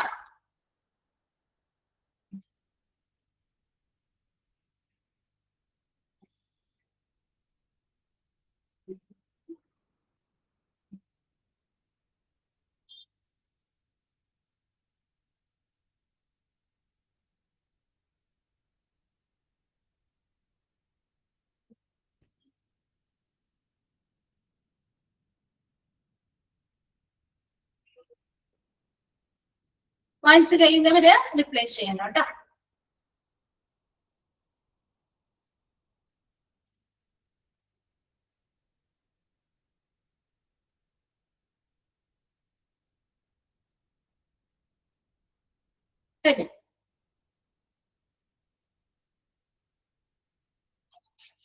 ഓക്കെ, ശരി. ഓക്കെ, നെക്സ്റ്റിലേക്ക് പോവാണ്. Next ear, nose and throat. ENT department കേട്ടിട്ടുണ്ടല്ലോ. ലാസ്റ്റ് സെന്റൻസ് പറയുന്നത് നമ്മുടെ എന്തായത് ആക്നെ, അതായത് മുഖക്കുരു, നമ്മുടെ പാടുകള്, നമ്മുടെ ശരീരത്തിൽ ഉണ്ടാകുന്ന പാടുകള്, പിഗ്മെന്റേഷൻ, ഇപ്പൊ നിറം മങ്ങുക, അതുപോലെ വിറ്റിലിഗോ, വെള്ളപ്പാണ്ട്, എന്താണ് മുടി കൊഴിച്ചില്, അൺവാണ്ടഡ് ആയിട്ടുള്ള അമിതമായിട്ടുള്ള അല്ലെങ്കിൽ അനാവശ്യമായ രോമ വളർച്ച, മോൾസ്, നമ്മുടെ മറുകുകള്, വാട്സ് എന്ന് പറഞ്ഞാൽ അരിമ്പാറ, റിംഗ്ലിംഗ് എന്ന് പറഞ്ഞാൽ ചുളുങ്ങുക, സ്കിൻ ചുളുങ്ങുന്ന അവസ്ഥ, ഏജിങ് സ്കിൻ എന്ന് പറഞ്ഞാൽ പ്രായമായെന്ന് ഫീൽ ചെയ്യുന്ന അവസ്ഥ. അപ്പൊ അത്തരത്തിലുള്ള പ്രോബ്ലംസിനൊക്കെ മാനേജ് ചെയ്യാനായിട്ട് നല്ല അഡ്വാൻസ്ഡ് ആയിട്ടുള്ള കോസ്മെറ്റിക് ഡെർമറ്റോളജി സർവീസുകൾ ഈ ഒരു ഡിപ്പാർട്ട്മെന്റ് പ്രൊവൈഡ് ചെയ്യുന്നുണ്ട്. ക്ലിയർ ആയോ? സ്നേഹ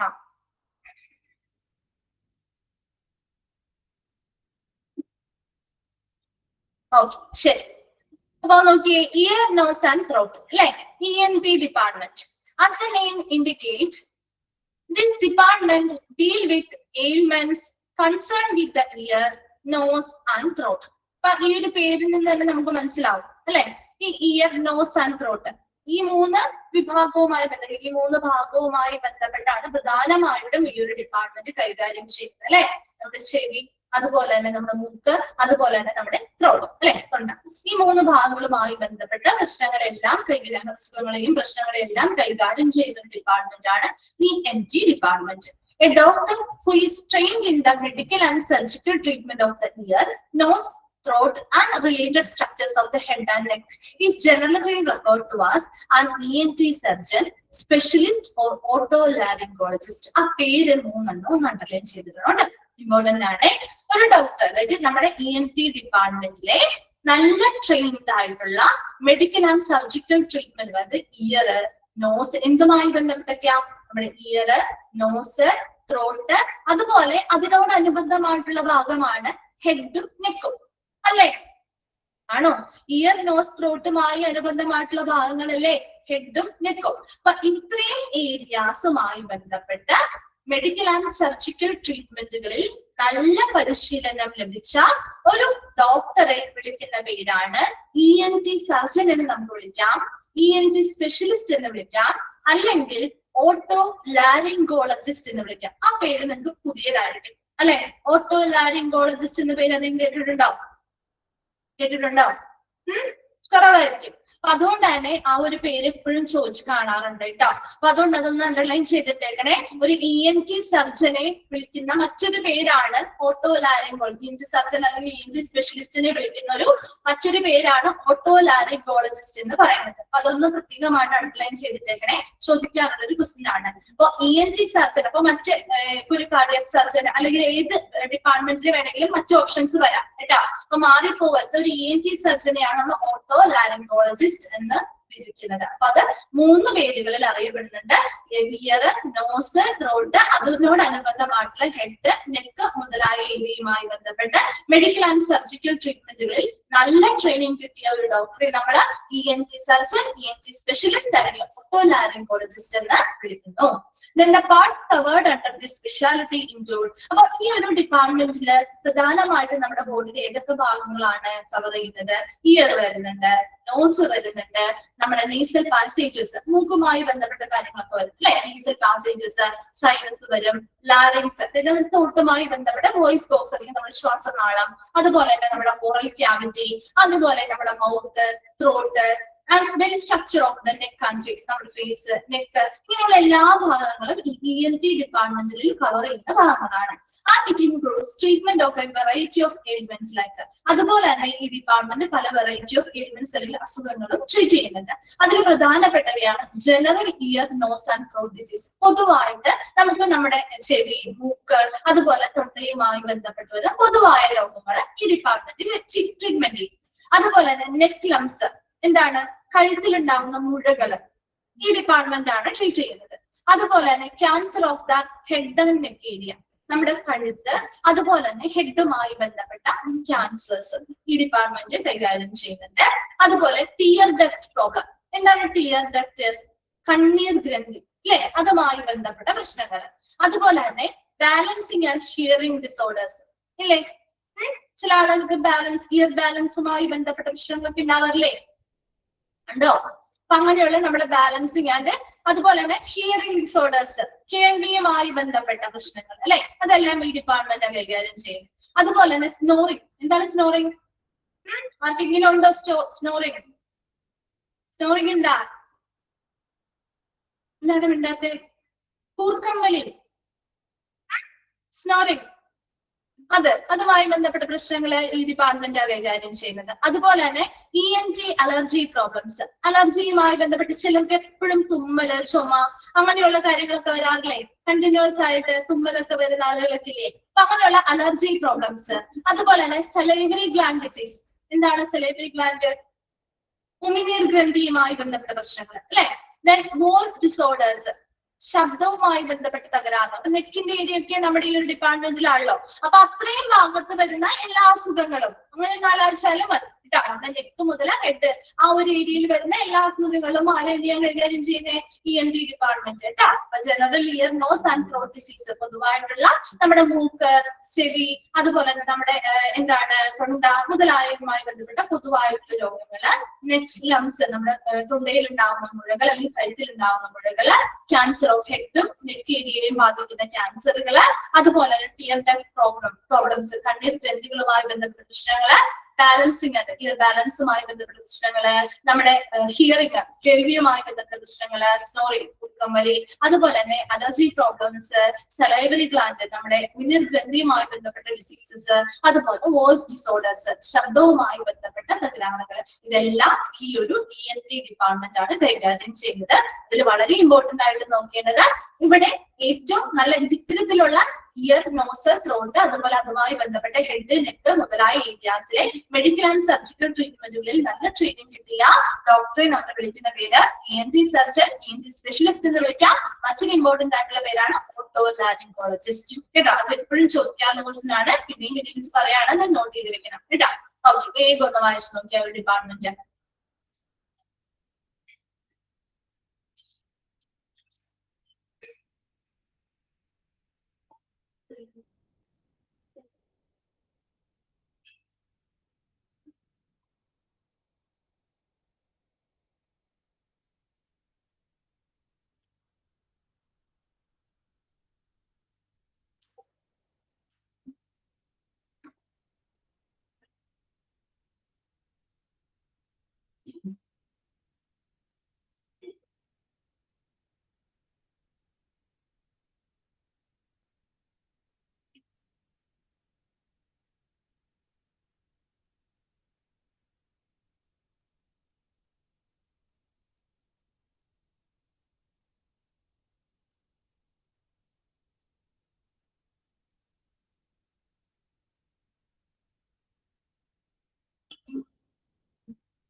കഴിഞ്ഞു.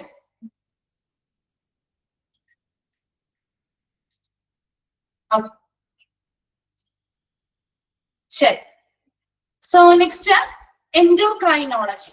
എൻഡോക്രൈനോളജി എന്ന് പറഞ്ഞാല് എൻഡോക്രൈനോളജി അല്ലെങ്കിൽ എൻഡോക്രൈൻ സിസ്റ്റം അല്ലെ, അന്തസ്രാവീയ വ്യവസ്ഥ.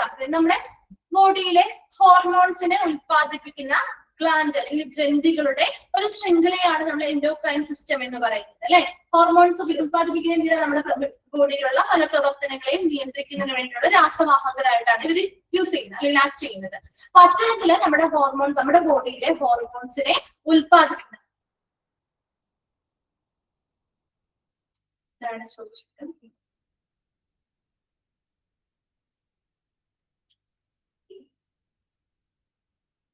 ഓക്കെ. അപ്പോ റെക്കോർഡ് ക്ലാസ്സസ് ആണ് കാണുന്നതെങ്കിൽ മിസ്സാവാതിരിക്കാനായിട്ട് ശ്രമിക്കണം കേട്ടോ. നിക്കില്ലല്ലേ, നിക്കിൽ. കാരണം റെക്കോർഡ് ക്ലാസ്സസ് ആവുമ്പോൾ നിങ്ങൾക്ക് കറക്റ്റ് ആയിട്ട് റെക്കോർഡ് ക്ലാസ്സസ് കിട്ടി നെക്സ്റ്റ് വർക്കിംഗ് ഡേയിൽ കിട്ടും. ആ സമയത്ത് ഒരിക്കലും മിസ്സായി പോവാതെ നോക്കാം കേട്ടോ. കറക്റ്റ് ആയിട്ട് ഫോളോ ചെയ്ത് പോവാൻ, അല്ലെങ്കിൽ അതിന്റെ ഇടയിൽ ഏതെങ്കിലും ക്ലാസ്സസ് മിസ്സായി കഴിഞ്ഞാൽ കണ്ടിന്യൂഷൻ ഉണ്ടാവില്ല. അപ്പൊ അതൊന്ന് റെക്കോർഡ് ക്ലാസ് കാണുന്ന ആളുകളൊന്ന് ശ്രദ്ധിക്കണം കേട്ടോ. പിന്നീട് മാറ്റിവെക്കാം എന്ന് വിചാരിക്കരുത്. കൃത്യമായിട്ടുള്ള ക്ലാസ്സുകൾ കണ്ടിന്യൂസ് ആയിട്ട് തന്നെ കാണാൻ ശ്രമിക്കണം കേട്ടോ. ഓക്കെ, ശരി. അപ്പൊ നമ്മുടെ എൻഡോക്രൈനോളജി എന്ന് പറഞ്ഞാൽ എൻഡോക്രൈൻ സിസ്റ്റം എന്താണ്? എൻഡോക്രൈൻ നമ്മുടെ ബോഡിയിലെ നമ്മുടെ ഹോർമോൺസ് ഉൽപ്പാദിപ്പിക്കുന്ന കുറെ ഗ്ലാൻഡ്സ് ഉണ്ട് അല്ലെ, ഗ്രന്ഥികളുണ്ട്. ആ ഗ്രന്ഥികളുടെ ഒരു ശൃംഖലയാണ് നമ്മുടെ എൻഡോക്രൈൻ സിസ്റ്റം എന്ന് പറയുന്നത്.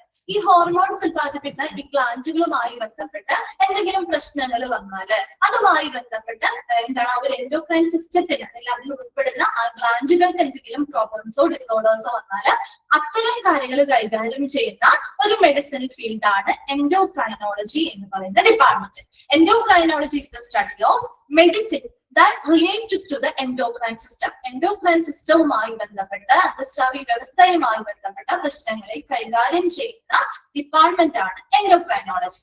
The body endocrine system include the pancreas. നമ്മുടെ ബോഡിയിലെ ഹോർമോൺസ് ഉൽപ്പാദിപ്പിക്കുന്ന ഒരുപാട് ഗ്ലാൻസ് ഉണ്ട് അല്ലെ. അത് ഏതൊക്കെ വരാം? പാൻക്രിയാസ് വരുന്നുണ്ട്, തൈറോയിഡ് പാരാതൈറോയിഡ് ഗ്ലാൻഡുകൾ വരുന്നുണ്ട്, പീനിയൽ ഗ്ലാൻഡ് വരുന്നുണ്ട്, ഹൈപ്പോതലാമസ്, അഡ്രീനൽ ഗ്ലാൻഡുകള്, ഓവറി, ടെസ്റ്റിസ്, ഇങ്ങനെയുള്ളവയെല്ലാം നമ്മുടെ ബോഡിയിലെ ഹോർമോൺസ് ഉത്പാദിപ്പിക്കുന്ന എൻഡോക്രൈൻ സിസ്റ്റത്തിൽ ഉൾപ്പെടുന്ന ഭാഗങ്ങളാണ്.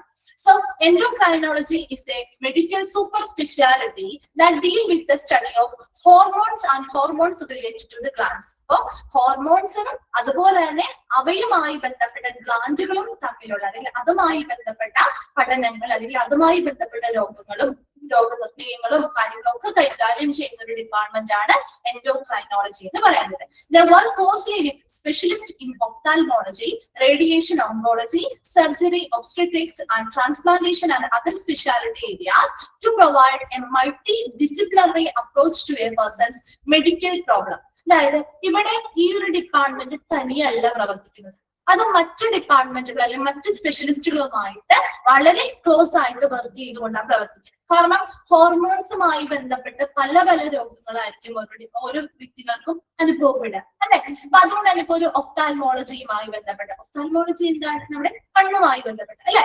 അതുപോലെ തന്നെ റേഡിയേഷൻ ഓങ്കോളജി ക്യാൻസർ റിലേറ്റഡ് ആയിട്ട് നമ്മൾ റേഡിയേഷൻ തെറാപ്പി. അപ്പൊ ഹോർമോൺസിൽ വരുന്ന വ്യത്യാസങ്ങൾ, അതുപോലെ സർജറിയുമായി ബന്ധപ്പെട്ട്, ഒബ്സ്റ്റെട്രിക്സ് പ്രസവ ചികിത്സയുമായി ബന്ധപ്പെട്ട്, ട്രാൻസ്പ്ലാന്റേഷൻ നമ്മുടെ ഓർഗൻസ് ട്രാൻസ്പ്ലാന്റേഷൻ നടത്താറുണ്ടല്ലോ, അതുപോലെ അത്തരത്തിലുള്ള മൾട്ടി ഡിസിപ്ലിൻ ഒന്നിലധികം ഡിപ്പാർട്ട്മെന്റുകളുമായി ബന്ധപ്പെട്ട് സഹകരിച്ച് പ്രവർത്തിക്കുന്ന ഒരു ഡിപ്പാർട്ട്മെന്റ് ആണ് ഇത് ഡിപ്പാർട്ട്മെന്റ് എൻഡോക്രൈനോളജി ഡിപ്പാർട്ട്മെന്റ് എന്ന് പറയുന്നത്. അതുപോലെ തന്നെ പല മെഡിക്കൽ പ്രോബ്ലംസും ഇതിന് ട്രീറ്റ്മെന്റും കൈകാര്യം ചെയ്ത് നടത്തുന്നത്. അത് ഏതൊക്കെയാണെന്ന് വെച്ചാൽ ഡയബറ്റിസ് സ്വാഭാവികമായിട്ടും ഒരു ഹോർമോൺ റിലേറ്റഡ് ആയിട്ടുള്ളതാണ് അല്ലെ, പ്രോബ്ലം അല്ലെ. അതുപോലെ തന്നെ ന്യൂട്രീഷൻ, അതുപോലെ osteoporosis or calcium bone disorders, നമ്മുടെ കാൽസ്യം അല്ലെങ്കിൽ എല്ലിനുണ്ടാവുന്ന ഒരു ബലക്ഷയമാണ് അല്ലെ ഓസ്റ്റിയോപോറോസിസ് എന്ന് പറയുന്ന ഒരവസ്ഥ.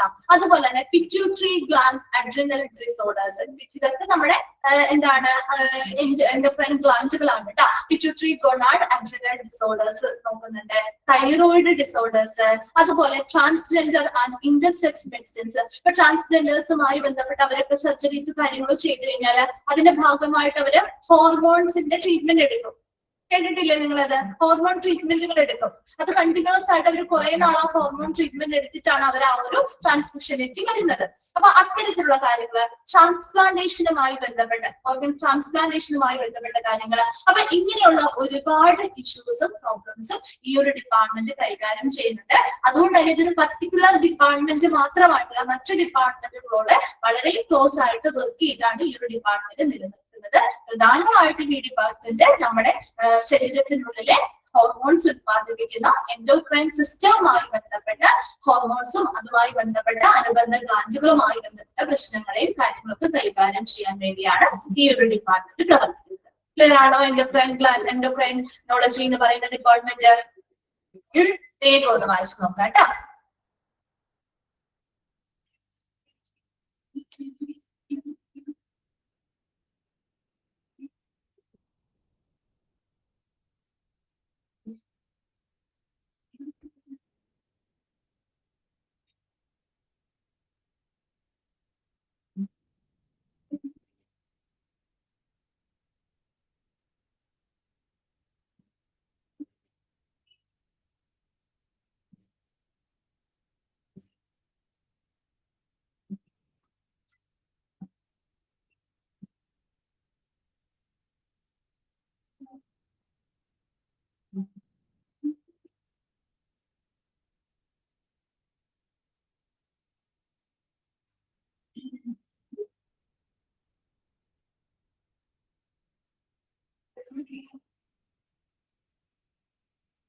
കഴിഞ്ഞു.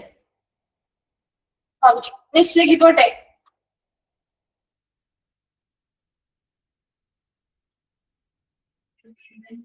നെക്സ്റ്റ് വൺ ആണ് ജെറിയാട്രിക്സ്.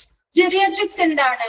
എന്തുമായി ബന്ധപ്പെട്ട ഡിപ്പാർട്ട്മെന്റ് ആണ്, അല്ലെങ്കിൽ എങ്ങനെയുള്ള ആളുകളുമായി ബന്ധപ്പെട്ട ഡിപ്പാർട്ട്മെന്റ് ആണ് ജെറിയാട്രിക്സ്? പറഞ്ഞേ. നമ്മൾ ആദ്യം ഇതൊക്കെ ഒന്ന് ജസ്റ്റ് ഒന്ന് ഡിസ്കഷൻ പറഞ്ഞതാണ്. എൽഡർ അല്ലെ, വയോജനങ്ങളുമായി ബന്ധപ്പെട്ട് അല്ലെ, പ്രായമായവരുമായി ബന്ധപ്പെട്ട് അല്ലെ. This department is usually equipped with doctors specialized in geriatric medicine since the elderly suffer from a wide range of illness and seek treatment for. അപ്പൊ പ്രായമായവരാകുമ്പോൾ സ്വാഭാവികമായിട്ടും അവർ ഒരുപാട് രോഗങ്ങളാൽ ബുദ്ധിമുട്ട് അനുഭവപ്പെടുന്നവര് ആണ് അല്ലെ. അപ്പൊ അവർക്ക് ഒരുപാട് വൈഡ് റേഞ്ച് ഓഫ് ഇൽനെസ്, ഒരുപാട് രോഗങ്ങളാൽ അവർ ബുദ്ധിമുട്ടുന്നുണ്ടാവും. അതിനനുസരിച്ച് അവർക്ക് ആവശ്യമായിട്ടുള്ള രോഗങ്ങൾക്കനുസരിച്ചുള്ള ചികിത്സയും നൽകേണ്ടതായിട്ട് വരും. സോ ഇത്തരത്തിലുള്ള കാര്യങ്ങള് കൈകാര്യം ചെയ്യാൻ വേണ്ടി അത്തരത്തിലുള്ള ജെറിയാട്രിക് മെഡിസിൻ അല്ലെങ്കിൽ വയോജനങ്ങളിൽ പ്രായമായവരുടെ രോഗങ്ങൾ എന്താണെന്ന് മനസ്സിലാക്കാനും അതിനനുസരിച്ച് പ്രോപ്പർ ആയിട്ടുള്ള ട്രീറ്റ്മെന്റുകൾ കൊടുക്കാനും വേണ്ടിയിട്ട് സ്പെഷ്യലൈസ്ഡ് ആയിട്ടുള്ള ഡോക്ടേഴ്സിനെ സജ്ജീകരിച്ചിട്ടുള്ള ഒരു ഡിപ്പാർട്ട്മെന്റ് ആണ് ജെറിയാട്രിക്സ് ഡിപ്പാർട്ട്മെന്റ് എന്ന് പറയുന്നത്. അതെ, പ്രധാനമായിട്ടും അവർ കൈകാര്യം ചെയ്യുന്ന അല്ലെങ്കിൽ ട്രീറ്റ്മെന്റ് കൊടുക്കുന്ന രോഗങ്ങൾ നോക്കിയേ, സ്ട്രോക്ക്, അതുപോലെ തന്നെ ഗ്യാസ്ട്രോ എൻട്രോളജി, അവരുടെ വയറ് സംബന്ധമായിട്ടുള്ള അബ്ഡോമിനൽ റിലേറ്റഡ് ആയിട്ടുള്ള പ്രോബ്ലംസ്, ഡയബറ്റിസ്, പ്രായമായവരുടെ കേസിലാണ് കേട്ടോ, ഡയബറ്റിസ്, ലോക്കോമോട്ടർ പ്രോബ്ലംസ് എന്ന് വെച്ചാൽ എന്താ, മൂവ്മെന്റുമായി ബന്ധപ്പെട്ട് അവരുടെ നടപ്പ് അല്ലെങ്കിൽ അവരുടെ മൂവ്മെന്റുമായി ബന്ധപ്പെട്ട് ഡിഫിക്കൽട്ടി അനുഭവപ്പെടുന്ന ഒരു കണ്ടീഷൻ അല്ലെ. നടക്കാനോ എഴുന്നേൽക്കാനോ നടക്കാനോ ഒക്കെ പ്രായമായവരാകുമ്പോൾ സ്വാഭാവികമായിട്ടും അവരുടെ മൂവ്മെന്റുമായി ബന്ധപ്പെട്ട ബുദ്ധിമുട്ടുകൾ അനുഭവപ്പെടാം അല്ലെ. ദെൻ സിങ്കോപ്പ് എന്ന് പറഞ്ഞാല് അവർക്ക് ബോധക്ഷയം ഉണ്ടാവുക. ചിലപ്പോൾ ഇടയ്ക്ക് എന്തെങ്കിലും താൽക്കാലികമായിട്ടാണെങ്കിൽ പോലും അവരുടെ ബ്രെയിനിലുള്ള ബ്ലഡ് ഫ്ലോ കുറയുന്നതിന്റെ വഴി ചിലപ്പോൾ എന്താണ് ലോസ് ഓഫ് കോൺഷ്യസ്നെസ് അല്ലെങ്കിൽ ബോധക്ഷയം അല്ലെങ്കിൽ ബോധരഹിതരാവുക അവസ്ഥകൾ ഉണ്ടാവാം. അതുപോലെ തന്നെ ബോൺ ഡിസീസസ് അല്ലെ, ഓസ്റ്റിയോപോറോസിസ്, ഓസ്റ്റിയോ ആർത്രൈറ്റിസ് പോലെയുള്ള ബോൺ ജോയിന്റ്സുമായി ബന്ധപ്പെട്ടിട്ടുണ്ടാകുന്ന പ്രശ്നങ്ങൾ. ഇതെല്ലാം പ്രായമായവരിൽ കാണാവുന്ന കുറേയധികം പ്രത്യേകമായിട്ടുള്ള എന്താണ് രോഗാവസ്ഥകളാണ്. അപ്പൊ അതിനൊക്കെ പ്രോപ്പർ ആയിട്ടുള്ള ട്രീറ്റ്മെന്റുകൾ കൊടുക്കാനും അവരെ നല്ല രീതിയിൽ കെയറും ട്രീറ്റ്മെന്റും ഒക്കെ കൊടുക്കാൻ വേണ്ടി സ്പെഷ്യലൈസ്ഡ് ആയിട്ടുള്ള ജെറിയാട്രിക് മെഡിസിനിൽ സ്പെഷ്യലൈസ്ഡ് ആയിട്ടുള്ള ഡോക്ടേഴ്സിനെ എക്വിപ്ഡ് ആയിട്ടുള്ള സജ്ജീകരിച്ചിട്ടുള്ള ഒരു ഡിപ്പാർട്ട്മെന്റ് ആണ് ജെറിയാട്രിക്സ് ഡിപ്പാർട്ട്മെന്റ് എന്ന് പറയുന്നത്. This department also provides A range of community services such as home mobility therapy unit. Locomotor problem എന്ന് പറഞ്ഞാൽ അവർക്ക് നടക്കാനുള്ള ബുദ്ധിമുട്ടുകളില്ലേ, അവരുടെ മൂവ്മെന്റുമായി ബന്ധപ്പെട്ട ബുദ്ധിമുട്ടുകളുള്ളവര് മൂവ്മെന്റ് അല്ലെങ്കിൽ അവർക്ക് നടക്കാനോ എഴുന്നേൽക്കാനോ നടക്കാനോ അത് ഏജിന്റെ ഭാഗമായിട്ടുണ്ടാവുന്നതാണ് കേട്ടോ. ഏജിന്റെ ഭാഗമായിട്ട് ബോൺസുമായി ബന്ധപ്പെട്ടോ ജോയിന്റ്സുമായി ബന്ധപ്പെട്ടൊക്കെ ബുദ്ധിമുട്ടുകൾ വരും. അതിന്റെ ഭാഗമായിട്ട് അവർക്ക് നടക്കാനോ എഴുന്നേറ്റ് നിൽക്കാനോ ഒക്കെ ബുദ്ധിമുട്ടുണ്ടാവില്ലേ, അതാണ് കേട്ടോ. സിങ്കോപ്പ് എന്ന് പറഞ്ഞാല് ബോധക്ഷയം, അതായത് അവര് ഒരു അൺകോൺഷ്യസ് ആവുന്ന ഒരു കണ്ടീഷൻ ആണ്, ലോസ് ഓഫ് കോൺഷ്യസ്നെസ് കേട്ടോ. അത് തലച്ചോറിലേക്കുള്ള ഇപ്പൊ രക്തയോട്ടം താൽക്കാലികമായിട്ട് കുറയുന്നത് വഴിയോ ചെറിയ സമയത്തൊക്കെ അവരുടെ ചിലപ്പോൾ ബോധം നഷ്ടപ്പെടുന്ന ആ ഒരു അവസ്ഥയാണ്. അത് പല രോഗങ്ങളുണ്ട്. അവർക്ക് പ്രായമായതിൻ്റെതായിട്ടുള്ള ചിലപ്പോൾ ഹാർട്ട് ഡിസീസിന്റെ ഫലമായിട്ട് വരുന്നതാവാം, നെർവസ് സിസ്റ്റവുമായി ബന്ധപ്പെട്ട പ്രശ്നങ്ങളാവാം, ഡീഹൈഡ്രേഷൻ ആവാം. അങ്ങനെ എന്തെങ്കിലും കാരണത്താൽ അവർക്ക് ഇടയ്ക്കിടയ്ക്ക് ബോധക്ഷയം വരുന്നുണ്ടെങ്കിൽ അതിന് ട്രീറ്റ്മെന്റുകൾ കൊടുക്കുന്നുണ്ട്. ബോൺ ഡിസീസുകൾക്ക് ട്രീറ്റ്മെന്റ് കൊടുക്കുന്നുണ്ട്. അതുപോലെ ഡയബറ്റീസുമായി ബന്ധപ്പെട്ടവർക്ക് നല്ല കെയറിങ് കൊടുക്കുന്നുണ്ട്. അങ്ങനെയുള്ള ഒരു പ്രായമായവരുടെ ഏജ് ആയിട്ടുള്ളവർക്ക് ഉണ്ടാവുന്ന മിക്ക രോഗങ്ങളും നമുക്ക് ഇവിടെ ട്രീറ്റ്മെന്റ് ചെയ്യാനായിട്ട് സ്പെഷ്യലൈസ്ഡ് ആയിട്ടുള്ള ഡോക്ടേഴ്സ് ഈ ഒരു ഡിപ്പാർട്ട്മെന്റിൽ ഉണ്ടായിരിക്കും.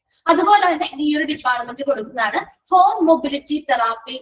ലോക്കോമോട്ടേഴ്സ് എന്ന് പറഞ്ഞില്ലേ, നടക്കാനായിട്ട് മൂവ്മെന്റിന് ബുദ്ധിമുട്ടുള്ളവര്, ചിലപ്പോൾ എഴുന്നേൽക്കാനോ നടക്കാനോ ഒക്കെ ബുദ്ധിമുട്ടുള്ള ആളുകളില്ലേ, ഇവരുടെ കാലുമായി ബന്ധപ്പെട്ടൊക്കെ വേദനയോ അല്ലെങ്കിൽ ജോയിൻസോ ബോൺസുമായി ബന്ധപ്പെട്ടൊക്കെ ചിലപ്പോൾ ബലക്കുറവോ ആവാം, അല്ലെങ്കിൽ ചിലപ്പോൾ നമ്മുടെ അസ്ഥിയുമായി ബന്ധപ്പെട്ട ബലക്ഷയമാവാം. അപ്പൊ അങ്ങനെ എന്തെങ്കിലും പ്രശ്നങ്ങൾ കേട്ടോ, മൂവ്മെന്റ് മൊബിലിറ്റി അല്ലെങ്കിൽ ആ ഒരു മൂവ്മെന്റിന് ഡിഫിക്കൽട്ട് ആയിരിക്കും.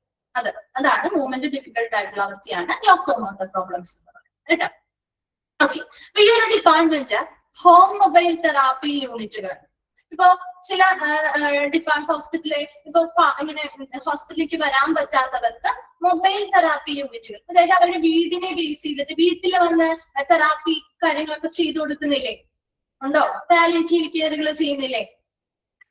This department is often connected with other community centers. അപ്പൊ ഇങ്ങനെയുള്ള കാര്യങ്ങളെല്ലാം ഈ ഡിപ്പാർട്ട്മെന്റ് ആണ് കേട്ടോ കമ്മ്യൂണിറ്റി സർവീസുകളുടെ ഭാഗമായിട്ട് ചെയ്യുന്നത്. കേട്ടോ. അപ്പോ മൊബൈൽ തെറാപ്പി യൂണിറ്റുകൾ, അതുപോലെ പാലിയേറ്റീവ് കെയർ യൂണിറ്റുകൾ, ഇതെല്ലാം മറ്റ് കമ്മ്യൂണിറ്റി സെന്ററുകളുമായിട്ട് എന്താണ് അസോസിയേറ്റ് ചെയ്ത് ഈ ഒരു ഡിപ്പാർട്ട്മെന്റ് അത്തരത്തിലുള്ള കമ്മ്യൂണിറ്റി സർവീസുകളൊക്കെ പ്രൊവൈഡ് ചെയ്യുന്നുണ്ട്. ക്ലിയർ ആണോ? ജെറിയാട്രിക്സ് മനസ്സിലായോ? വേഗമായി നോക്കിയിട്ട് റിപ്ലൈ ചെയ്യാം കേട്ടോ.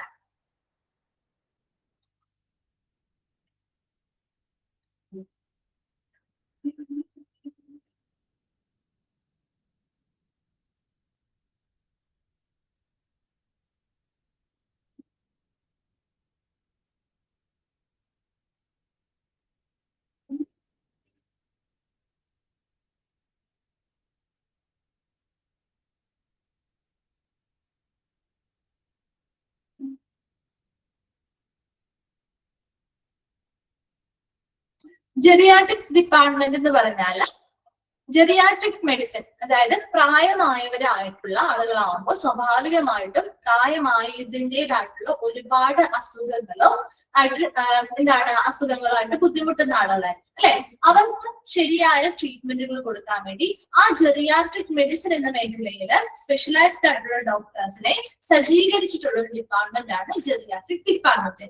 ഈ ഡിപ്പാർട്ട്മെന്റിൽ നിന്ന് പ്രധാനമായിട്ടും കൊടുക്കുന്ന ട്രീറ്റ്മെന്റുകളാണ് stroke, gastroenterology, diabetes, locomotor problems, syncope, bone ഡിസീസുകൾ. അതായത് ഒരു പ്രായമായവരിൽ പെട്ടെന്ന് സ്ട്രോക്ക് വരാം അല്ലെ, ഗ്യാസ്ട്രോ എൻട്രോളജി വൈറസ് സംബന്ധ അബ്ഡോമിനൽ റിലേറ്റഡ് ആയിട്ടുള്ള പ്രോബ്ലംസ് വരാം, ഡയബറ്റിസ് ഉണ്ടാവാം, ലോക്കോമോട്ടർ പ്രോബ്ലംസ് എന്ന് പറഞ്ഞാൽ നടക്കാനുള്ള മൂവ്മെന്റുമായി ബന്ധപ്പെട്ട ബുദ്ധിമുട്ടുകൾ ഉണ്ടാവാം, സിങ്കോപ്പ് എന്ന് പറഞ്ഞാൽ ഇടയ്ക്കിടയ്ക്ക് ബോധക്ഷയം, അവരുടേതായിട്ടുള്ള പ്രായമായ അസുഖങ്ങളുടെ ഭാഗമായിട്ടുണ്ടാവുന്ന ലോസ് ഓഫ് കോൺഷ്യസ്നസ്, അതുപോലെ തന്നെ ബോൺ ഡിസീസുകൾ, ഇതെല്ലാം ഈ ഒരു ഡിപ്പാർട്ട്മെന്റ് ട്രീറ്റ്മെന്റ് കൊടുക്കുന്നുണ്ട്, കെയർ കൊടുക്കുന്നുണ്ട്.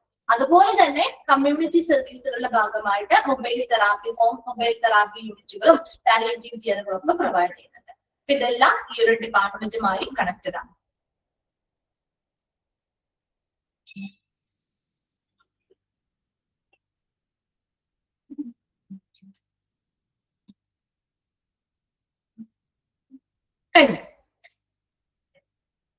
ഓക്കെ, ശരി.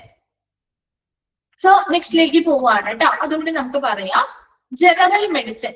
ജനറൽ മെഡിസിൻ എന്ന് പറഞ്ഞാല് internal medicine or general medicine is the medical specialty that deal with the prevention, diagnosis and treatment of adult disease. മുതിർന്നവരുമായി ബന്ധപ്പെട്ട മുതിർന്നവരുടെ രോഗങ്ങളുമായി ബന്ധപ്പെട്ട പ്രിവെൻഷൻ, രോഗപ്രതിരോധം, രോഗനിർണയം, അതുപോലെ ചികിത്സ മുതലായ കാര്യങ്ങൾ കൈകാര്യം ചെയ്യുന്ന മെഡിക്കൽ സ്പെഷ്യാലിറ്റി ഡിപ്പാർട്ട്മെന്റ് ആണ് ജനറൽ മെഡിസിൻ എന്ന് പറയുന്നത്.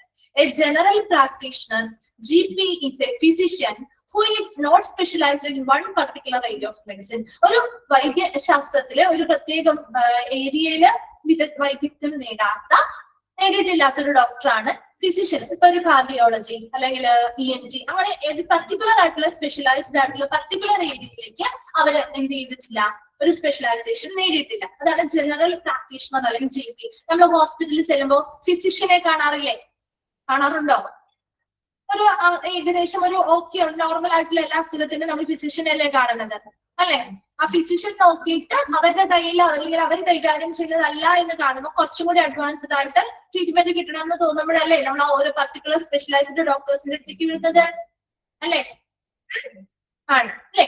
അപ്പൊ അവിടെ അങ്ങനെ ഒരു പർട്ടിക്കുലർ സ്പെഷ്യലൈസ്ഡ് ഒരു പർട്ടിക്കുലർ ഏരിയയില് മെഡിസിൻ ഓഫ് ഏരിയയില് സ്പെഷ്യലൈസ്ഡ് അല്ലാത്ത ഫിസിഷ്യനെയാണ് നമ്മൾ ജനറൽ പ്രാക്ടീഷണർ അല്ലെങ്കിൽ GP എന്ന് പറയുന്നത്.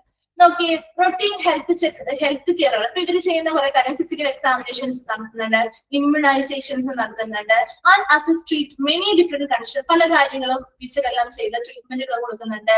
ഇപ്പൊ രോഗങ്ങളായിക്കോട്ടെ, ഇഞ്ചറീസ് ആയിക്കോട്ടെ. MBBS with MD in general മെഡിസിനിലായിരിക്കും അവർക്ക് MD ഉണ്ടായിരിക്കാം. Is usually a general physician എന്ന് പറയും. നിങ്ങൾ കണ്ടിട്ടുണ്ടോ ഫിസിഷ്യന്റെ ഒക്കെ ബോർഡ്? അവർ ജനറൽ മെഡിസിനിലായിരിക്കും അവരുടെ സ്പെഷ്യാലിറ്റി എഴുതിച്ചിട്ടുണ്ടാവാം. കണ്ടിട്ടുണ്ടോ? കാർഡിയോളജിസ്റ്റ് അല്ലെങ്കിൽ ഓങ്കോളജിസ്റ്റ് എന്നൊക്കെ ഇതിന് പകരം ജനറൽ മെഡിസിൻ ആയിരിക്കും അവരുടെ സ്പെഷ്യാലിറ്റി. അതായത് MBBS അതോടുകൂടി MD എടുക്കുന്നത് ജനറൽ മെഡിസിനിലായിരിക്കും. നമ്മൾ ഫിസിഷ്യൻ എന്നാണ് കോമൺ ആയിട്ട് അവരെ പറയുക. ജനറൽ പ്രാക്ടീഷണർ അല്ലെങ്കിൽ ജനറൽ ഫിസിഷ്യൻ എന്നല്ലെങ്കിൽ GP എന്ന് ഷോർട്ട് ആയിട്ട് പറയാറുണ്ട് കേട്ടോ. അവര് റൊട്ടീൻ ആയിട്ടുള്ള ഹെൽത്ത് കെയറുകൾ തരാറുണ്ട്, ഇമ്മ്യൂണൈസേഷൻ, ഫിസിക്കൽ എക്സാമിനേഷൻസ്, ഒരുപാട് ഡിഫറെന്റ് കണ്ടീഷൻസിലുള്ള രോഗങ്ങള് നോക്കുന്നുണ്ട്, ട്രീറ്റ്മെന്റുകൾ നൽകുന്നുണ്ട്, ഇഞ്ചുറീസ് ഒക്കെ നൽകുന്നുണ്ട്. അപ്പൊ അവരുടെ കയ്യിൽ നിൽക്കാത്ത അതിനും കുറച്ചും കൂടി അഡ്വാൻസ്ഡ് ആയിട്ടുള്ള കെയറും ട്രീറ്റ്മെന്റ് സ്പെഷ്യലൈസ്ഡ് ആയിട്ട് കിട്ടണം എന്ന് വരുമ്പോഴാണ് അവർ മറ്റുള്ളവർക്ക് റെഫർ ചെയ്ത് നമ്മളെ മറ്റു ഡോക്ടേഴ്സിലേക്ക് വിടുന്നത്. ക്ലിയർ ആണോ? ജനറൽ മെഡിസിൻ നെക്സ്റ്റ് ക്ലാസ്സിൽ വരുമ്പോൾ അത് വായിച്ചിട്ട് വരാം കേട്ടോ. അപ്പൊ അത് കഴിഞ്ഞിട്ട് നമുക്ക് അടുത്ത ഭാഗം പറയാം. അപ്പൊ ഇത്രയും വായിച്ചിട്ട് വരാം. ഡൗട്ട്സോ കാര്യങ്ങളോ ഉണ്ടെങ്കിൽ നെക്സ്റ്റ് ക്ലാസ്സിൽ മിസ് വരുമ്പോൾ ചോദിക്കാം കേട്ടോ. Okay, thank you.